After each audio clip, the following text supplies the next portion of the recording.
Joshua chapter 11. Defeating the northern cities. King Jabin of Hazor heard about everything that had happened, so he decided to call together the armies of several kings.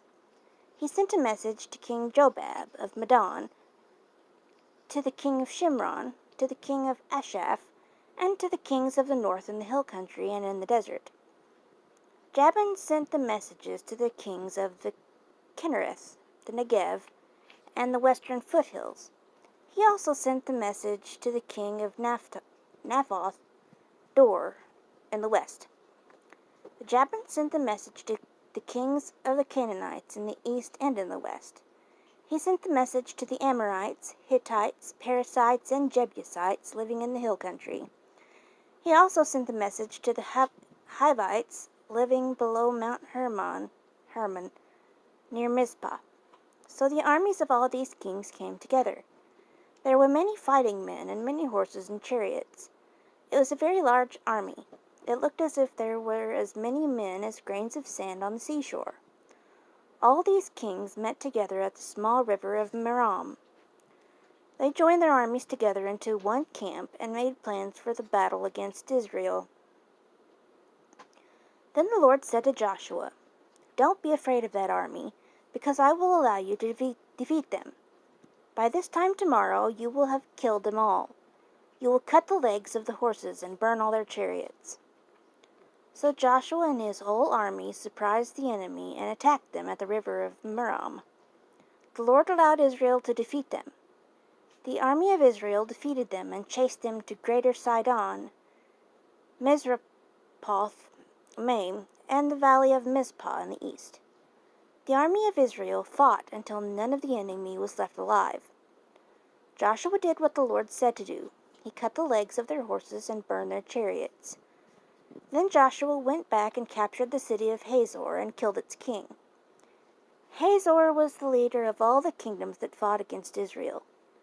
The army of Israel killed everyone in that city and completely destroyed all the people.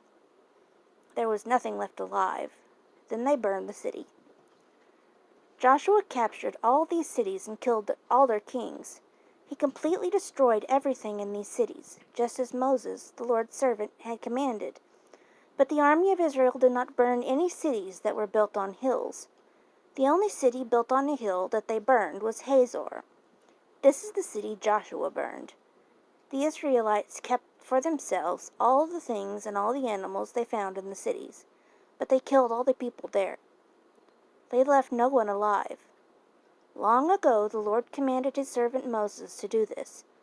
Then Moses commanded Joshua to do this, so Joshua obeyed God. He did everything that the Lord had commanded Moses. So Joshua defeated all the people in that whole area. He had control over the hill country, the Negev, all the area of Goshen, the western foothills, the Jordan Valley, and the mountains of Israel and all the hills near them. Joshua had control of all the land from Mount Halak near Seir to Baal Gad and the mountain of Lebanon below Mount Hermon. He captured all the kings in that land and killed them. Joshua fought against them for many years. Only one city in all the land made a peace agreement with Israel. That was the Hivite city of Gibeon. All the other cities were defeated in war. The Lord made those people feel brave enough to fight against Israel. This was so that Israel could destroy them completely, without mercy, just as the Lord had commanded Moses to do. The Anakites lived in the hill country in the area of Hebron, Debir, Anab, and Judah. Joshua fought them and completely destroyed all the people and their towns.